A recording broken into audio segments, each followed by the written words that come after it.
What is up, guys? Welcome back to my channel. Nikki here, and in today's video we're going to be going over week 9 of the options trader journey, where I am on the journey to try to become a profitable options trader. And you guys, you already know the drill. Let's get it. Ooh, big bag. You not talking money, you can miss me with the chit chat. I'm not with the rah-rah or the riff. All right, y'all. So actually, I'm sorry for this, but I've had a week. And not only have I had a week, but I sat down to film this video. And I filmed the entire video, start to finish. Probably took me an hour and a half. And then I realized on my GarageBand for my audio recording, I didn't turn off that like metronome thing. So the back of all my audio, you could hear do. Now I have to redo the entire video. So I thought to myself, I said self. First of all, nobody really watches these anyway.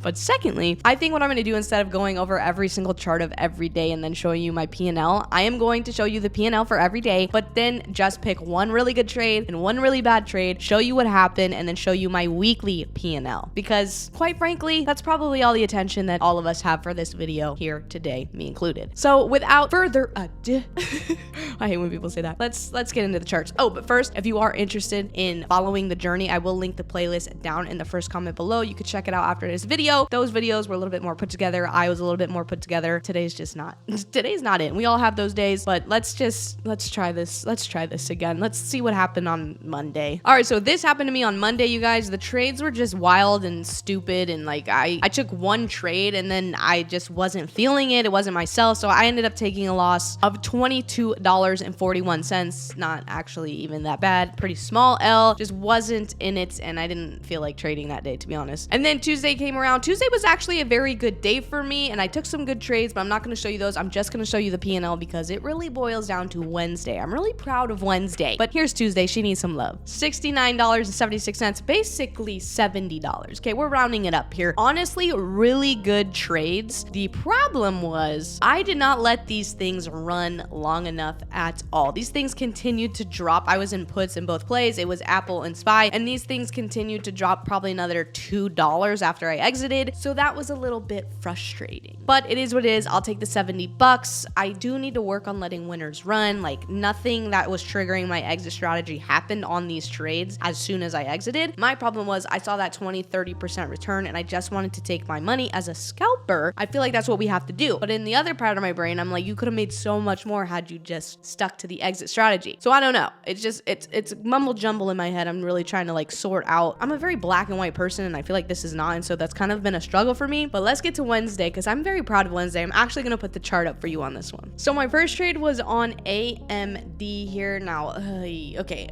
You know what? Not bad. Right here, we're out the gate. Hard push to the downside. Saw this flag up towards the 9 EMA. You guys already know that's kind of like my go-to, my bread and butter. That's what I really like. So got in on the put side here, right at the touch of the 9 EMA. Was in profit a good amount of money here, but then from the prior day where I was just ranting about, I told myself, no, you left a lot on the table yesterday. Let's see what happens here. Do not get out of this position unless the stop loss is hit at the close above the 9 EMA. So what happens to me? It comes up and closes above the 9 EMA, and I get out for a loss. So that kind of sucks. This trade put me a loss around $80, so not good. Then I took a second trade on AMD almost instantly right after that one, which is almost never good. But I saw this run up. I saw the EMAs almost about to cross. I saw it pull back, and I'm thinking, great, we have a pullback to the 9 and we have a cross on the horizon. I'm feeling bullish on this move. So I get in right here on the upside, and the next candle just absolutely poops on me, closes under that 9 EMA, and I'm out. Now, one thing I've learned, and learned hard, and obviously it lost $70 there, so that was not good, but I did learn, don't anticipate anything. Just trade what the chart gives you, and the chart did not give me that confirmation. So I'm not sure what I was doing there, but it wasn't good. So at this point, I'm down around $158. I just rounded on these losses, but it was closer to 160, and I wasn't feeling good about myself. Now, normally what I do is by 7:15, 7:30, I turn off my computers and I move on with my day no matter what has happened to me. But for some reason this day, I decided to leave it up on the screens because I still had some buying power left, and that's pretty rare, but I still had buying power left, and I wanted to see if I could take a quality setup and discipline myself to look for a quality trade that may help me get some money back. Enter SPY. Now, I had this up on the chart. I'm seeing seeing this head and shoulders form right here on this trend line. So a head and shoulders, this is a shoulder, this is the head, this is the shoulder, this right here is the trend line. When it breaks the trend, it usually comes back down. So I'm watching this, okay? I'm just on my screen waiting, and I'm proud of myself for being patient, okay? I see it break the trend line, pull back to the 90 EMA. I'm like, you know what? I'm doing it. So I got in on the put side, okay? On the downside. I got in one contract. I'm holding it through this kind of like hot mess right here, okay? This consolidation. Saw this level right here, the 462.35-ish level. We broke it. I entered another contract. So now I'm in two. This thing had a nice hard push, put me in the green a little bit, okay? I sold one contract here, waited, held. We had this nice deep push right here, and I sold the second contract at that point. I exited here because I felt we were pretty extended from that 9. I didn't want to risk.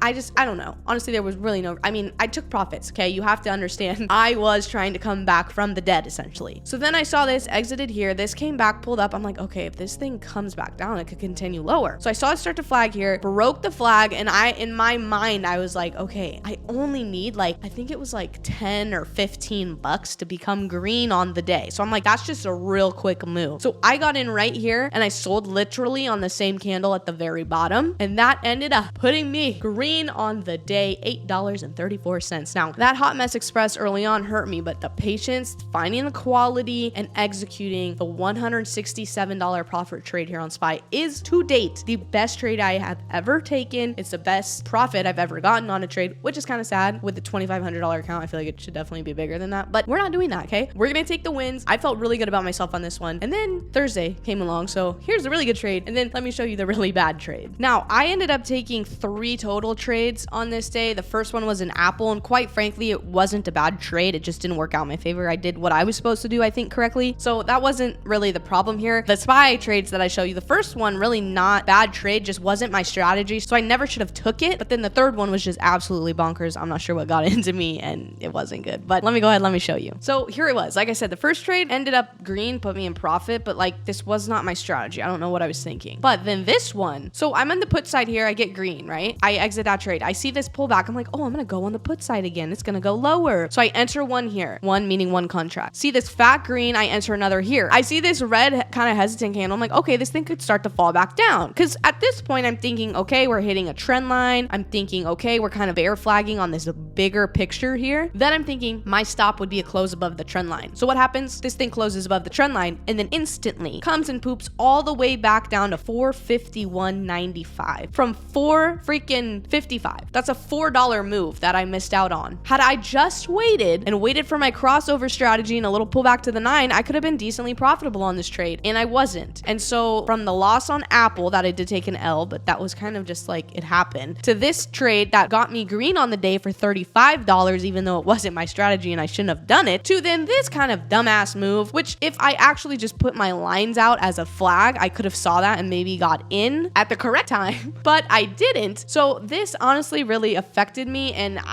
it was okay, but this was just not my strategy. So anytime that I veer from that, I feel like is never good. Leaving my P&L for this day, $128.53 in the red, which is just very frustrating. But then you might think, okay, then weekly, where are we at? Okay, bigger picture, where are we at for this week? Negative $39.38, which quite frankly really is in the scheme of things, not that big of a deal. You can see the trades I took this week. Pretty much SPY is the one that kept me alive because the market was absolutely tanking and it was pretty heavy. So it was pretty nice to scalp and take some profits on those moves. But the biggest disappointment for me this week was not following what my plan is and my strategy. I went all rogue and I went off kilter and took some trades that just were never in my playbook. And if you've watched the other episodes, then you would know that I do not trade on Fridays because by Friday I'm just exhausted. I'm mentally not there. I'm emotionally not there with probably what the week gave me. So I just take Friday off to kind of rest, relax, and kind of just have a moment because work also, God, work has been crazy lately. So I'm really trying to just give myself a day to kind of step away from the screens. But if you do want to watch the rest of the playlist, go ahead and watch this right here. And you guys, if you could, smash the thumbs up. If you're not subscribed, please subscribe. We like making money, having a good ass time. And like always, you guys, if you made it this far, I love you.